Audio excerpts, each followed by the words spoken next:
सत्यराम दादू दयाल जी महाराज लय का अंक का वर्णन कर रहे हैं। लय के अंक के अंतर्गत दादू जी महाराज परमात्मा के नाम में, परमात्मा के स्वरूप में, परमात्मा के स्मरण में अपनी वृत्ति और श्रुति लगाने के लिए कह रहे हैं। संतों का एक विशेष मार्ग है लय मार्ग, एक विशेष साधना पद्धति है महाराज। तो उसी के बारे में दादू जी महाराज कह रहे हैं कि परमात्मा के अंदर लय लगाओ। दादू जी महाराज कहते हैं ज्ञान भक्ति मन मूल गही, सहज प्रेम ल्योलाय, दादू सब आरंभ तज, जन काहू संग जाय। इस आखिर में दादू जी महाराज कहते हैं कि ज्ञान भक्ति मन मूल गई। ये जो हमारा मन है ना महाराज, ये बहुत चंचल है। मन के बारे में कहा कि मन लोभी, मन लालची, मन चंचल, मन चोर, मन के मते चलिए नहीं, पलक पलक मन और। महाराज ये मन जो है हमारा स्थिर बिल्कुल नहीं रहता है। आइए स्थिर कैसे रहे इसका वर्णन बहुत विस्तार से मन के अंक के अंतर्गत कहेंगे कि मन का निग्रह किस प्रकार से किया जाए। यहाँ दादू जी महाराज केवल इतनी सी बात कहते हैं कि ज्ञान भक्ति मन मूल गई। इस मन को ज्ञान के द्वारा और भक्ति के द्वारा निग्रह करो। असहज प्रेम ल्योलाय, और उस परमात्मा के अंदर सहज रूप से प्रीति लगाओ। उसके अंदर अपने मन को लगाओ, अपनी श्रुति को जो है परमात्मा के अंदर लगाओ महाराज। ज्ञान भक्ति मन मूल गई, सहज प्रेम ल्योलाय, दादू सब आरंभ तज। देखो हम संसार में रहते हैं ना महाराज, तो तरह तरह के विविध कामनाओं से युक्त सकाम कर्म करते हैं। पैसा कमाते हैं किस लिए? उसके पीछे कोई कोई उद्देश्य, कोई कामना रहती है। गाड़ी लेके आएंगे, परिवार का पोषण करेंगे, भोग के साधन जुटाएंगे, आराम से रहेंगे, ऐश से रहेंगे, अपनी प्रतिष्ठा बढ़ाएंगे। कामनाओं से युक्त होकर के काम करते हैं सारे। हम किसी से बात भी करते हैं ना हमारा, तो उसमें हमारा स्वार्थ होता है। तो दादू जी महाराज कहते हैं कि वो दादू सब आरंभ तजिए, जितने भी सकाम कर्म है उनको छोड़ दे। जन काहू संग जाए। जन काहू संग का तात्पर्य है कि दुसंग को छोड़ दे। दुसंग सदैव त्याज्य। नारद जी महाराज कहते हैं दुसंग में मत फंसो महाराज। मैं ज़्यादा विस्तार से भी नहीं कहूँगा और स्टोरी भी नहीं बताऊँगा। भागवत के अंदर अजामिल की कथा बहुत प्रसिद्ध है और सब लोग जानते हैं। बहुत अच्छा वेद पाठी ब्राह्मण था महाराज। केवल एक स्त्री और एक पुरुष को कामरत देख करके ही उसका दिमाग खराब हो गया और वो भ्रष्ट हो गया महाराज। इसलिए दादू जी महाराज कहते हैं कि जन काहू संग जाए। दुसंग को छोड़ो महाराज। जब जहाँ कहीं भी दुसंग का प्रसंग आवे उससे अरुचि करो, उसमें मत जाओ महाराज। यही बात कर रहे हैं। ज्ञान भक्ति मन मूल गई, सहज प्रेम ल्योलाय, दादू सब आरंभ तज, जन काहू संग जाए। अब और एक बात बता रहे दादू जी महाराज कर्मों के विषय में। पहली था सो अब भया, अब से आगे होय, दादू तीनों ठोर की, बुझे बिरला कोई। किसी आदमी ने प्रश्न किया दादू जी महाराज से कि महाराज ये क्या कारण है कि हम वर्तमान में कोई सुखी है, कोई दुखी है, कोई स्वस्थ है, कोई अस्वस्थ है, कोई ऊंचे कुल में पैदा होता है, कोई नीचे कुल में पैदा होता है, सबकी परिस्थितियां समान नहीं है, इसके अंदर कारण क्या है?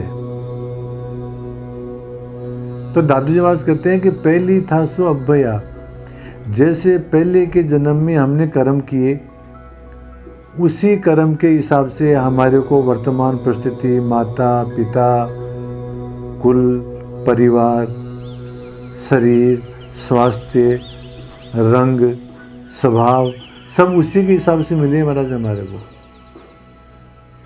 और अब सो आगे होए, और वर्तमान के अंदर हम जैसे कर्म करेंगे महाराज, उसी के अनुरूप हमारा आगे का जन्म होएगा।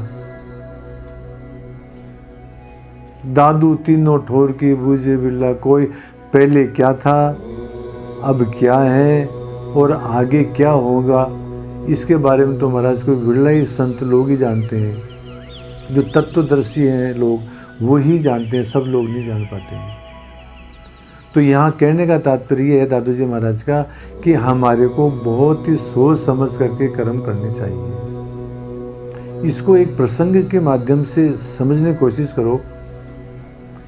एक बार अकबर ने बीरबल से कहा कि तुम ऐसा करो कि इस प्रकार की चीज़ लेके आओ जो यहाँ हो और वहाँ नहीं हो, और वहाँ हो और यहाँ नहीं हो, और यहाँ भी नहीं हो और वहाँ भी नहीं हो, और यहाँ भी हो और वहाँ भी हो, इस प्रकार की वस्तुएं लेके आओ।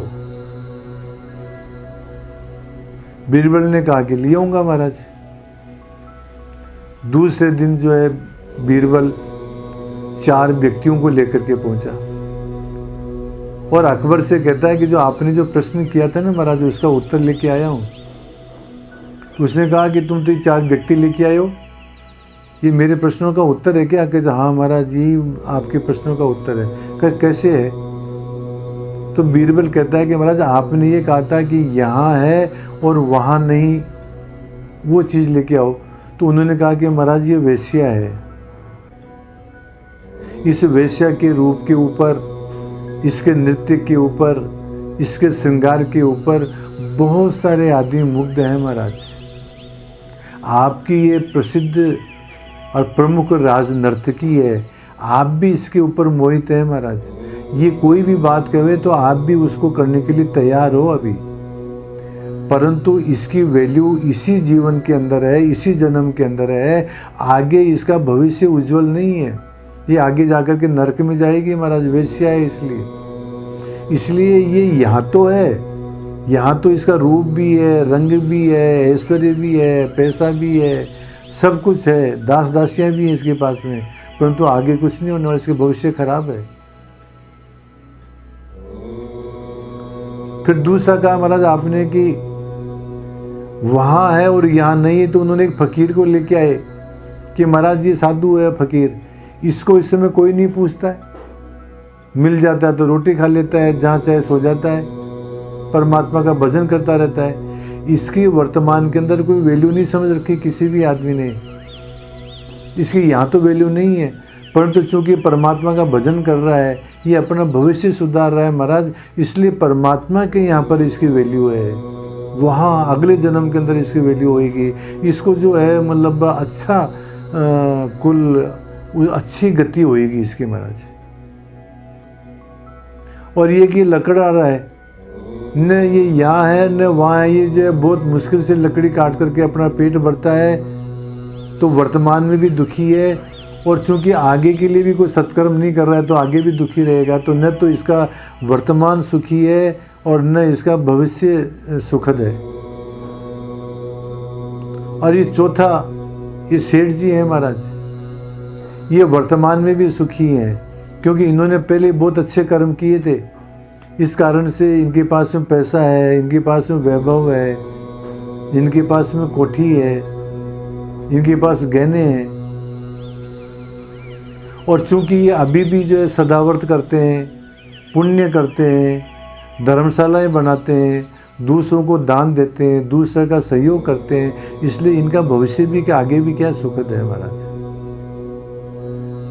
इस तरह से अकबर ने जो 4 चीज़ें मंगाई थी, उन चारों चीज़ों को ला करके इस प्रकार से बीरबल ने बताया।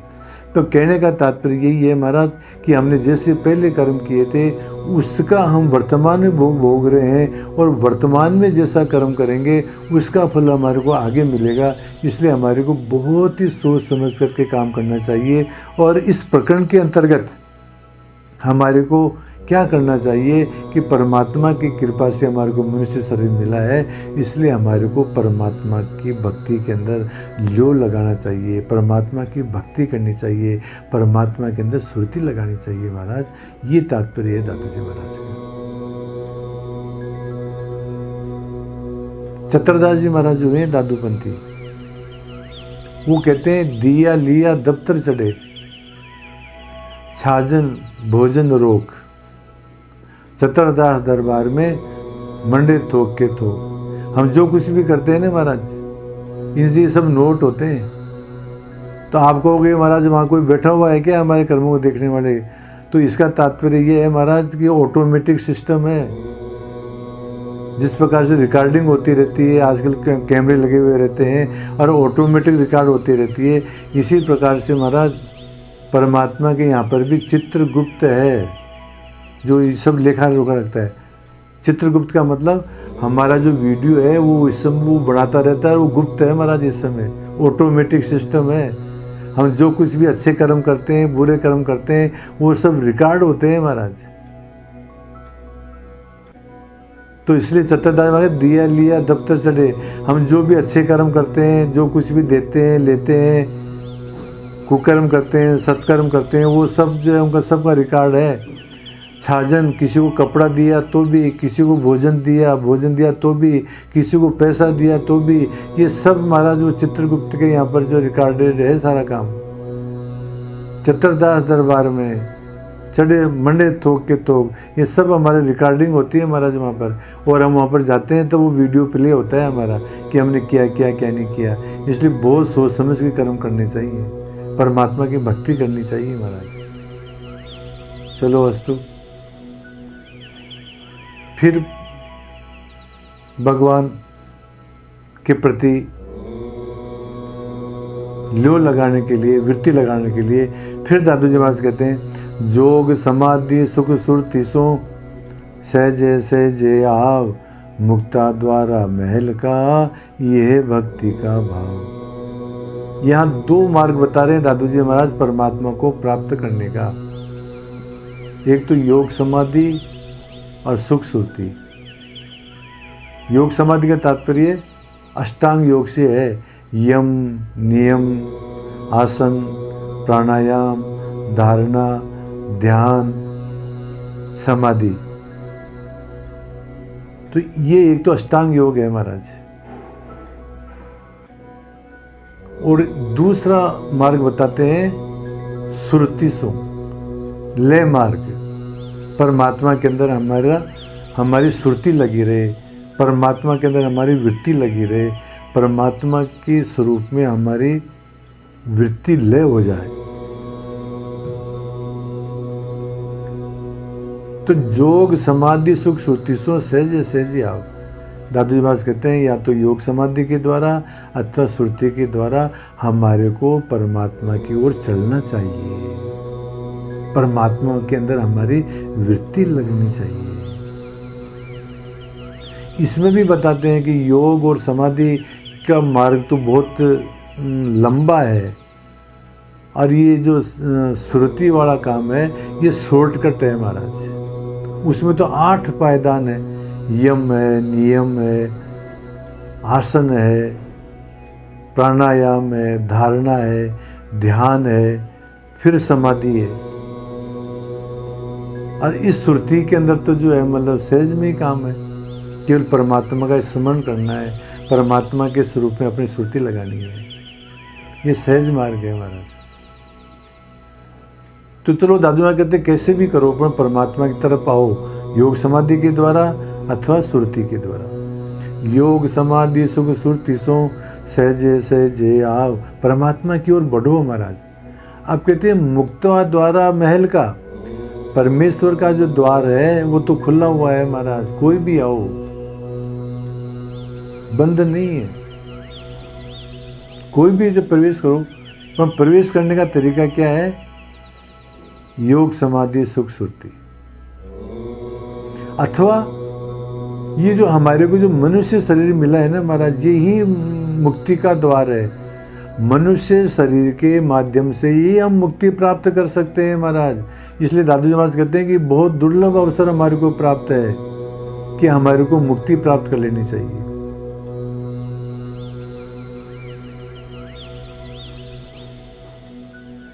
हमारे को प्रयत्न करने की आवश्यकता नहीं है महाराज, परमात्मा का द्वार तो खुला ही है। एक कहानी आती है सूफी कि प्रेमिका के पास में प्रेमी गया, खटखटाया, द्वार बंद था। यहाँ दादू जी महाराज कहते हैं कि वो परमात्मा का द्वार बंद नहीं है, वो तो खुला हुआ ही है। हम जबरदस्ती जो है द्वार को खोलने के चक्कर में पड़े हुए हैं। इसको दृष्टांत के माध्यम से समझो महाराज। एक बार एक राजा ने अपने राज्य के सारे गणितज्ञों को बुलाया और कहा कि मैं तुम्हारे गणित की परीक्षा करना चाहता हूं। तुम्हारे में से सबसे बड़ा गणितज्ञ कौन है? आप कल आओ और सारे के सारे जो है एक आपको सबको जो है एक कमरे में, एक महल में बंद कर दिया जाएगा और एक गणित, एक सूत्र दिया जाएगा। उस सूत्र के ये आप अपने सूत्र के द्वारा आपको ताला खोलना है।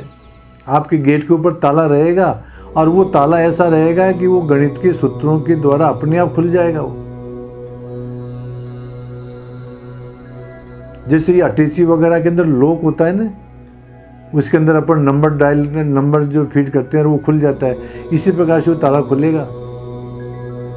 सारे के सारे आदमी अपने घर गए और सब तैयारी करने लगे, अपने अपने गणित के सवालों को देखने लगे। एक आदमी जो था वो भी चला गया, उसने कोई तैयारी नहीं की। अब अंदर बंद कर दिया और कहा कि जो सबसे पहले आएगा उसको हम सर्वश्रेष्ठ गणितज्ञ घोषित करेंगे। जो ही अंदर बंद किया, सब आदमी अपने हिसाब किताब में लग गए। वो एक आदमी था जो वो बैठा रहा थोड़ी देर तो, और फिर आदमी उसके दिमाग में पता नहीं क्या जची, उसे दिमाग में बात आई कि पता नहीं, एक बार मैं ट्राई करता हूँ कि इस गेट को कहीं मतलब बंद ही है या हो सकता है खुला भी हो, ताला ही नहीं लगा हुआ है, तो ट्राई करने में क्या जाता है। तो वो गया और उसने गेट खोला, खींचा, वो गेट तो खुल गया और वो बाहर निकल गया। तो महाराज जिस प्रकार से ताले के गेट नहीं था और वो सारे आदमी जबरदस्ती गणित के चक्कर में पड़े हुए थे, इसी प्रकार से दादू जी महाराज कहते हैं मुक्ता द्वारा महल का, वो परमात्मा का द्वार तो खुला हुआ ही है महाराज। उसको खोलने का प्रयत्न करने की जरूरत नहीं है, केवल योग समाधि और लय के द्वारा वहाँ पर जाना है, अथवा ये मनुष्य शरीर ही मुक्ति का द्वार है। ये भक्ति का भाव, ये भक्ति का भाव का तात्पर्य है कि लय भक्ति का यही भाव है, यही मातम है, यही तात्पर्य है कि परमात्मा का द्वार खुला हुआ ही है। हमारे को तो केवल योग समाधि के द्वारा अथवा लय वृत्ति के द्वारा वहाँ पर जाना ही है। लय वृत्ति के द्वारा जाना सहज है। ये बात दादू जी महाराज इन साखियों में कहते हैं। सत्य राम।